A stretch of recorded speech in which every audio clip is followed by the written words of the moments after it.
இருப்பாராக.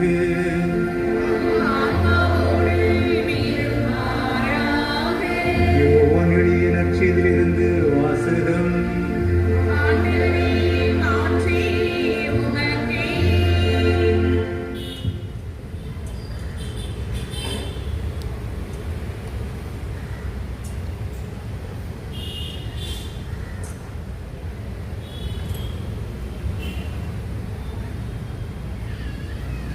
அதிகாரம் 13 வசனங்கள் 16 20 வரை.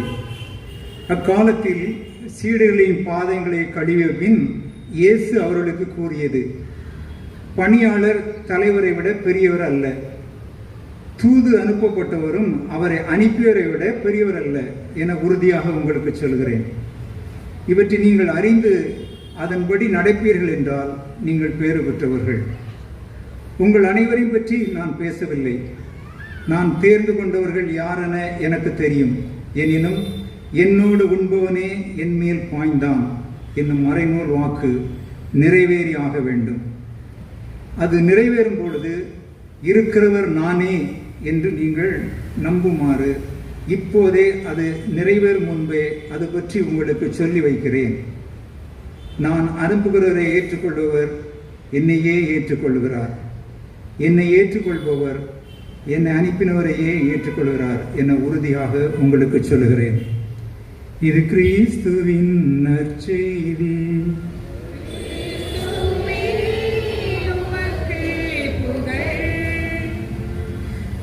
திருப்பலி கருத்தாக தினேஷ் கேத்ரின் குடும்பத்தார் நன்றி வழியாக ஒப்பு கொடுக்கிறார்கள். எப்பொழுதும் ஒரு முன் தயாரிப்பு நம்முடைய திருப்பலி தொடங்குவதற்கு முன்னதாகவே கொடுத்து விடும்படியாக தயவு செய்து கேட்டுக்கொள்கிறோம்.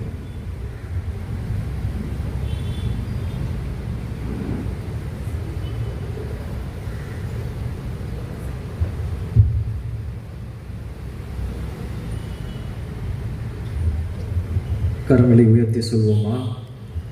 இயேசுவுக்கே புகழ், இயேசுவுக்கே நன்றி, இயேசுவின் ரத்தம் ஜெயம். மரியே வாழ்க, மரியே வாழ்க, மரியே வாழ்க. உள்ள இந்த நாளில் இந்த திருப்பலி நிறைவேற்றுவது ஒரு மட்டற்ற மகிழ்ச்சியை எனக்கு தருகிறது. அதில் மன்னிப்பு கேட்டுக்கிறேன். ஏன்னா எங்களுக்கெல்லாம் ஃபேன் இருக்குது, உங்களுக்கு ஃபேன் இல்லை, கொஞ்சம் புழுக்கமாக இருக்கும். இருந்தாலும் மாதாவுக்காக, மாதா நமக்காக நிறைய தியாகம் செய்தாங்க. மாதாவை காண வந்திருக்கிற நாம் இந்த ஒரு சிறு தியாகத்தையும் செய்வோம். வந்தவுடனே இந்த இடத்தை பார்க்கும் போதே ஒரு பிரமிப்பாக இருந்தது. நான் சென்னையை சார்ந்தவனாக இருந்தாலும் அதுவும் தந்தையினுடைய பங்குதான் எனக்கும் தாய் பங்கு. இருந்தாலும் 10 ஆண்டுகள் குருவாகி நான் பல நேரங்களில் கிராமப்புறங்களில் தான் பணியை செய்திருக்கிறேன். கிராமப்புறங்களில் தான் அதிகமாக திருப்பலி நிறைவேற்றியிருக்கிறேன். முதல் முறையாக சென்னையில் இருக்கக்கூடிய ஒரு பங்கிற்கு வந்து திருப்பலி நிறைவேற்றுவது என்பது ஒரு புதிய அனுபவம். இருந்தாலும் இந்த ஆலயத்தை பார்க்கின்ற போதும் இங்கே இருக்கிற இந்த பெல் டவர் இதெல்லாம் பார்க்கும்போது ரொம்ப பிரமிப்பாக, ரொம்ப அழகாக அனைத்துமே வடிவமைக்கப்பட்டு இருக்கிற, ரொம்ப அழகாக டிசைன் பண்ணி அழகாக கட்டியிருக்கிறாங்க. தந்தையும் அதை புதுப்பித்து இருக்கிறார். முதல்ல தந்தை அவர்களுக்கு மனமார்ந்த நன்றிகளை, பாராட்டுகளை தெரிவித்துக் கொள்வார். மிக அழகாக அந்த ஆலயத்தின் முகப்பு இருக்கிறது.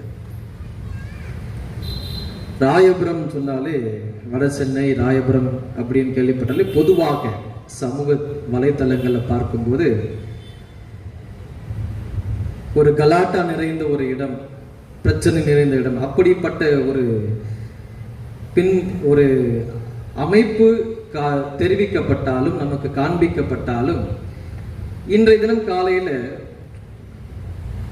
ஒரு ரீல்ஸ் பார்க்கும்போது ராயபுரத்தை குறித்து நேர்மறையான ஒரு கருத்து அந்த ஊடகத்தில் வந்ததை பார்த்து, ராயபுரம் தான் முதலில் ரயில் நிலையம் துவங்கப்பட்டது.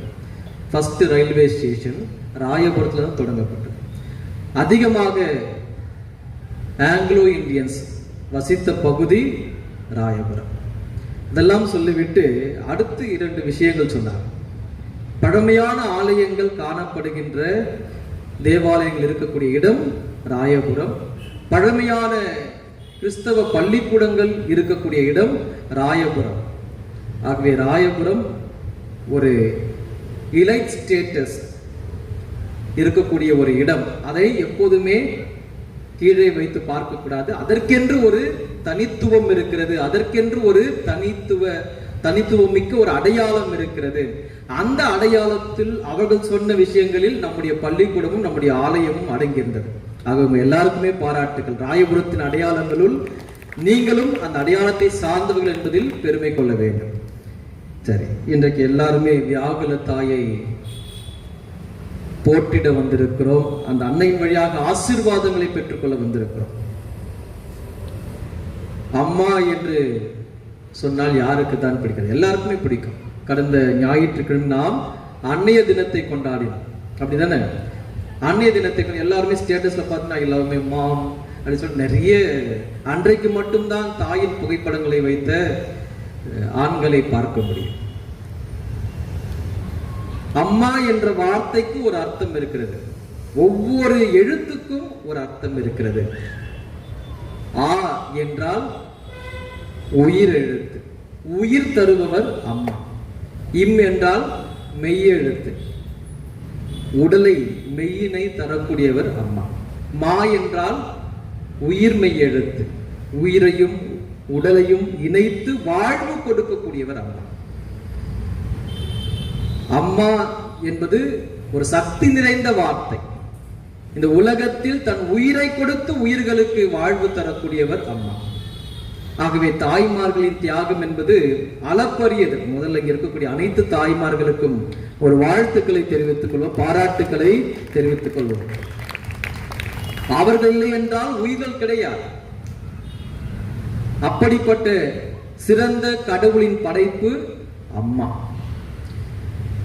இந்த அம்மாக்குள் சிறந்த தாய், சிறந்த அம்மா யார் என்றால் நம்முடைய அன்னை மரியாள். மரியே வாழ்க. ஏன் இத சொல்ற? மாவீரன் நெப்போலியன் சொல்லுவார், நல்ல குடிமக்கள் உருவாக வேண்டுமானால் நல்ல தாய்மார்கள் இருக்கணும். நல்ல குடிமக்கள் உருவாகணும், ஒரு நாட்டில் நல்ல தாய்மார்கள் இருக்கணும் அப்படின்பார். ஹிட்லர் ஒரு எதிர்மறையான கண்ணோட்டம் உலகத்தின் மீது இருந்தாலும், அவரை குறித்து நிறைய வெறுப்புணர்வுகள் இருந்தாலும், அவருக்கு தாய் பாசம் அதிகம். 2ஆம் உலகப் போரிலே ஒரு தோல்வி பயம், அவர் தற்கொலை செய்து கொள்கிறார். தற்கொலை செய்து கொள்ளுகின்ற போது தன் மார்பில் தன்னுடைய தாயின் படத்தை அரவணைத்துக் கொண்டு அவர் தற்கொலை செய்து கொண்டு மாண்டார் என்று சொல்லப்படுகிறது. அந்த அளவுக்கு தாய் மீது அவருக்கு பாசம். எனவே கொடூரமான ஒரு கொடுங்கோலனாக இருந்தாலும் தாயின் மீது அந்த பாசம் குறையாது. கர்ம வீரர் காமராஜை பற்றி சொல்வார்கள், ஒவ்வொரு மாதமும் தவறாமல் அவர் தாய்க்கு அவர் செய்ய வேண்டிய கடமையை செய்வார், தேவையான பணத்தை அனுப்புவார், அவருடைய தாய்க்கு உதவியாக அதை தவறாமல் அவர் செய்வார் என்று சொல்லப்படுகிறது. எல்லா தாய்மார்களும் தங்களுடைய பிள்ளைகளுக்கு தியாகங்கள் பல செய்தாலும் ஒரே ஒரு தாய் தான் அனைவருக்காக தன்னுடைய ஒரே மகனையே தியாகம் செய்தார். ஆகவேதான் அவரை சிறந்த தாய், தி பெஸ்ட் மதர் என்று போற்றலாம். அவர்தான் நம்முடைய தாய் மரியாள். என் பாவங்களுக்காகவும் உங்கள் பாவங்களுக்காகவும், என் குற்றங்களுக்காகவும் உங்கள் குற்றங்களுக்காகவும் தான் அன்பாய் ஈண்டெடுத்த கடவுள் கொடுத்த பொக்கிஷமான இயேசு என்கிற தன் ஒரே மகனையே சிலுவையில் அர்ப்பணித்தார். மரியாவுக்கு நன்றாகவே தெரியும் தன் மகன் ஒரு தவறும் குற்றமும் செய்யாதவர். இருந்தாலும் நம்மீது கொண்ட பாசத்தின் காரணமாக தன் ஒரே மகனையே அவர் சிலுவையில் பலியாக ஒப்புக் கொடுக்கிறார். எல்லா சோதனைகளையும் எல்லா வேதனைகளையும் அவர் தாங்கிக் கொள்கிறார். கடவுளுடைய திட்டம் இவ்வாறாகத்தான் நிறைவேற வேண்டும் என்றால் அதை நான் ஏற்றுக்கொள்கிறேன் என்று சொல்லி அவர் முழுவதுமாக அதை ஏற்றுக்கொள்ளுகிறார். அப்படிப்பட்ட வேதனை நிறைந்த தாயின் பராமரிப்பிலே இந்த பங்கு வளர்ந்து கொண்டிருக்கிறது. வியாகுல தாயின் அரவணைப்பில் நாம் வளர்ந்து கொண்டிருக்கிறோம். எத்தனை வியாகுலங்கள் இருக்கு சொல்லுங்க பார்க்கலாம்.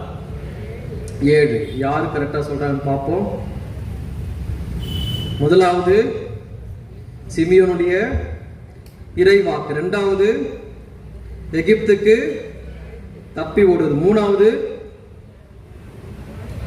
காணாமல் போன தேடுவது, சரி, 4வது சிலுவை சுமந்து செல்லும் இயேசுவை சந்திப்பது, 5வது சிலுவையில் அறையப்பட்டு இயேசு இறக்கும் போது அவருடைய பாடுகளை குறித்து.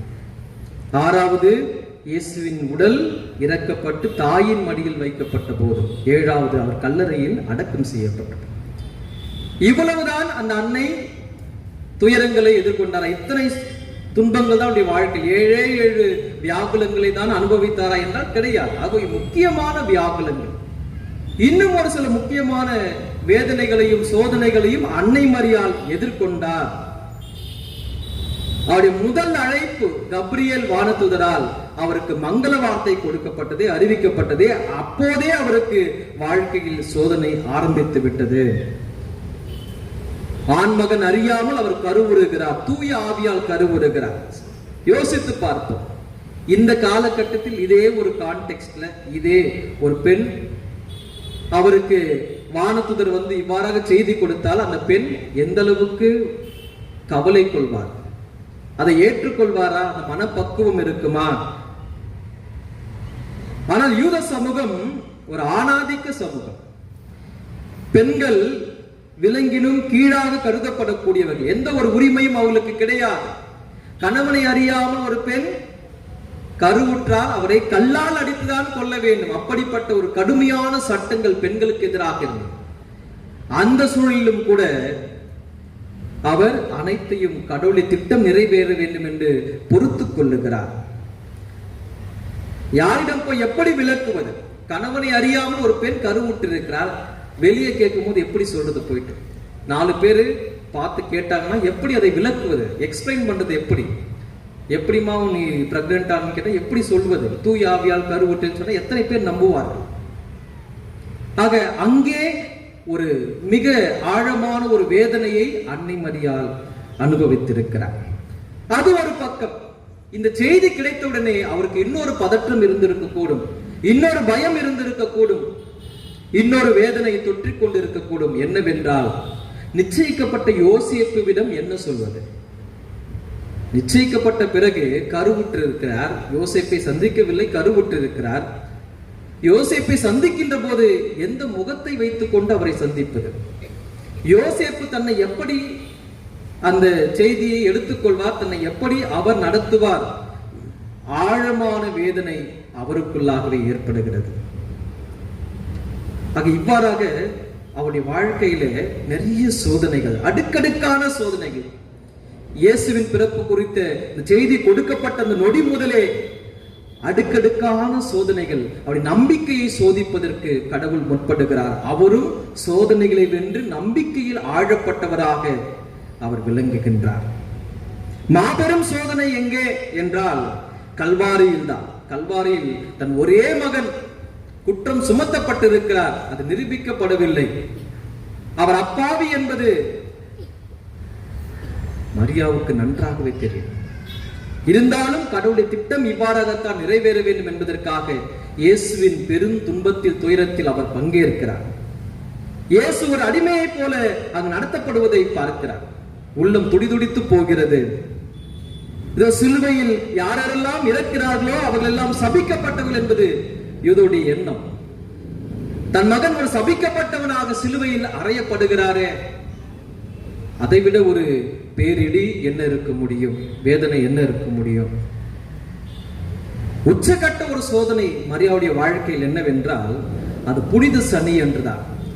அவர் இறந்து விட்டார், ஆனால் வாக்களித்திருக்கிறார். 3வது நாளில் உயிர்த்தெழுவேன், இறந்து உயிர்த்தெழுவேன் என்று வாக்களித்திருக்கிறார். அவர் இறந்தவுடனே எல்லா சீடர்களும் காணாமல் போய்விட்டார்கள். மரியாள் மட்டும் இருக்கிறார். இயேசுவின் அன்பு சீடர் இருக்கிறார். இந்த நேரத்தில் இயேசுவின் பூத உடல் மரியாவின் மடியில் இருக்கிறது. அந்த நேரத்தில் மரியா இப்படியாக தன் நம்பிக்கையை அறிக்கையிட்டார் என்று சொல்லப்படுகிறது. என்ன சொன்னாங்களாம்? இறந்து போன இயேசுவை பார்த்து மரியா சொன்னாங்களாம், என் மகனே, என் ஆண்டவரே, என் கடவுளே என்று சொன்னார்களாம். இதற்கு ஆதாரம் இருக்கிறது என்றால் இருக்கிறது. டொமினிக்கன் சபையை சேர்ந்தவர்களுக்கு மாதாவை குறித்த ஒரு மன்றாட்டு மாலை இருக்கிறது. மாதாவை குறித்த அந்த மன்றாட்டு மாலையில ஒரு குறிப்பிட்ட வாக்கியம் கொடுக்கப்படுகிறது. என்னவென்றால், இயேசு கடவுள், புனித சனிக்கிழமை அன்று இயேசு கடவுள் என்று நம்பிய மாதாவே எங்களுக்காக வேண்டிக் கொள்ளும் என்கிற வாக்கியம் கொடுக்கப்பட்டிருக்கிறது. அந்த காலத்திலே எழுதப்பட்ட மன்றாட்டு மாலை, பாரம்பரியத்திலே வழி வழியாக வரக்கூடிய மன்றாட்டு மாலையில் புனித சனிக்கிழமை அன்று இயேசு கடவுள் என்று நம்பிய மாதாவே எங்களுக்காக வேண்டிக் கொள்ளும் என்று கொடுக்கப்பட்டிருக்கிறது. அப்போ எல்லாமே இருண்ட நேரத்திலும் கூட, அனைவருமே விலகி சென்ற நேரத்திலும் கூட, இயேசு உயிர் திறந்து இருக்கக்கூடிய நேரத்திலும் கூட இயேசுவின் மீது முழுமையான நம்பிக்கை கொண்டு அவர் உண்மையிலேயே கடவுள் என்று ஆணித்தரமாக நம்பிக்கை அறிக்கை செய்தவர் அன்னை மரியாள். சோதனை நேரத்தில் நம்பிக்கையில் தளர்வுறாமல் இருந்தார். ஆபிரகாம் நம்பிக்கையின் சின்னமாக, அடையாளமாக பார்க்கப்படுகிறார். யோபின் வாழ்க்கையில் சோதனை வந்தது, யோபு அதை எதிர்கொண்டார், நம்பிக்கையின் அடையாளமாக பார்க்கப்படுகிறார். இருவரையும் காட்டிலும் அன்னை மரியாள் சிறந்த நம்பிக்கையின் முன்மாதிரியாக இருக்கிறார். அதை நாம் ஆணித்தரமாக சொல்லலாம். இன்றைக்கு நம்முடைய வாழ்க்கையில சின்ன சின்ன சோதனைகள் வந்தாலும் இன்றைக்கு இறைவனை விட்டு விலகி செல்லக்கூடிய ஒரு சூழலை நாம் பார்த்துக் கொண்டிருக்கிறோம். இஸ்ரேல் மக்கள் 40 ஆண்டுகள் கடவுளால் வழிநடத்தப்படுகிறார்கள். ஆனால் ஒரு கட்டத்தில் அவர்கள் மோயிசனுக்கும் ஆரோனுக்கும் கடவுளுக்கும் எதிராக முணுமுணுக்கிறார்கள். சிறிய ஒரு சோதனை வருகிறது, கடவுளுக்கு எதிராக முணுமுணுக்கிறார்கள். யோபுவுக்கு சோதனை வருகிறது. யோபுவின் பிள்ளைகள் அனைவரும் இறந்து போகிறார்கள்.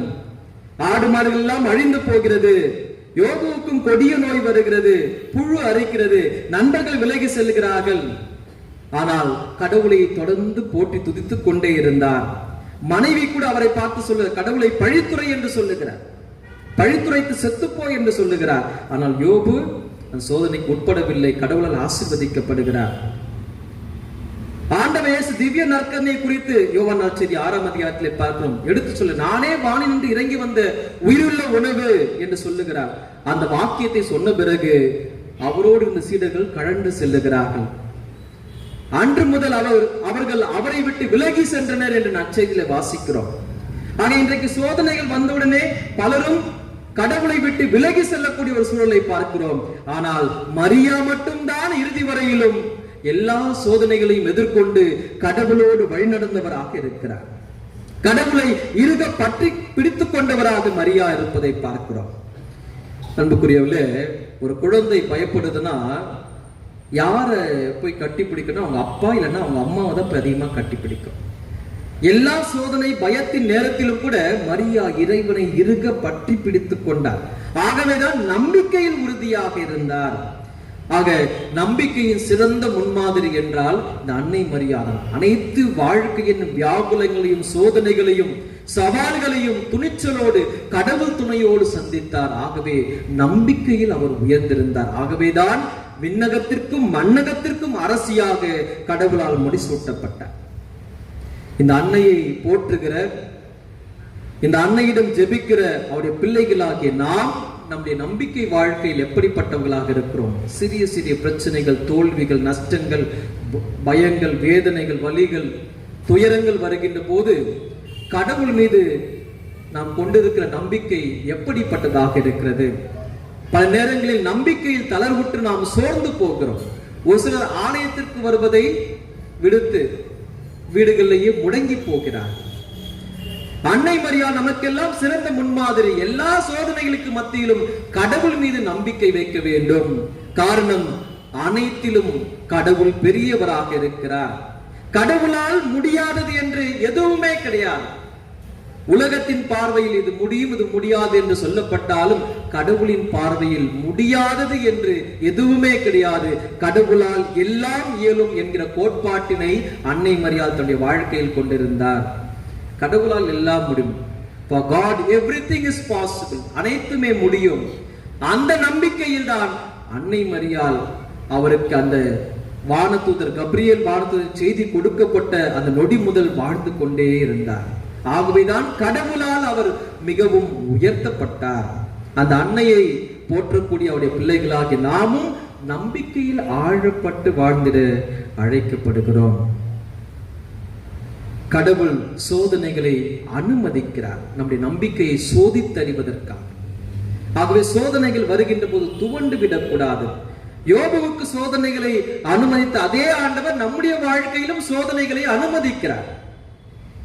நாம் ஜெபிக்கும் போது, ஆண்டவரே எனக்கு சோதனைகளே இருக்கக்கூடாது, என் வாழ்க்கையில் கஷ்டமே இருக்கக்கூடாது, துன்பங்களே இருக்கக்கூடாது, நோய் நொடியே இருக்கக்கூடாது என்று ஜெபிக்க கூடாது. மாறாக எது வந்தாலும் எதிர்கொள்ளக்கூடிய மனப்பக்குவத்தை, மனதிடத்தினை, ஆற்றலை, சக்தியினை எனக்கு தாய் இறைவா என்று சொல்லி ஜெபிக்கிறோம். இந்த அன்னையின் வழியாக நாம் ஜெபிக்கும் போது, இந்த அன்னையின் கரம் பற்றி நாம் நடக்கின்ற போது, இந்த அன்னையானவள் நம்முடைய எல்லா வேதனைகளும் நமக்கு உறுதுணையாக இருப்பார், ஆறுதலாக இருப்பார். இந்த நேரத்தில் கண்களை மூடி நாம் இந்த அன்னையிடம் ஜெபிப்போம். இதோ எனக்காகவும் உங்களுக்காகவும் தன் ஒரே அன்பு மகனை கல்வாரியில் பலியாக்கிய இந்த வியாகுல தாய், சிலுவையின் அடியில் தியாகத்தின் அடையாளமாக நின்று இன்றைக்கும் நமக்காக ஜெபித்துக் கொண்டிருக்கிறார். நம் ஒவ்வொருடைய நம்பிக்கை வாழ்க்கைக்கும் உரமூட்டக்கூடியவராக, நம்முடைய எல்லா வேதனை, சோதனை, வலிகள், துன்பங்கள், வருத்தங்கள் அனைத்திலும் நம்மோடு பயணிக்கக்கூடியவராக அவர் இருக்கிறார். இந்த அன்னையிடம் நம்பிக்கையோடு ஜெபிப்போம். அவரை போல தைரியத்தோடு செயல்பட இந்த தாய் நமக்காக பரிந்துரை ஜெபங்களை செய்திட ஜெபிப்போம்.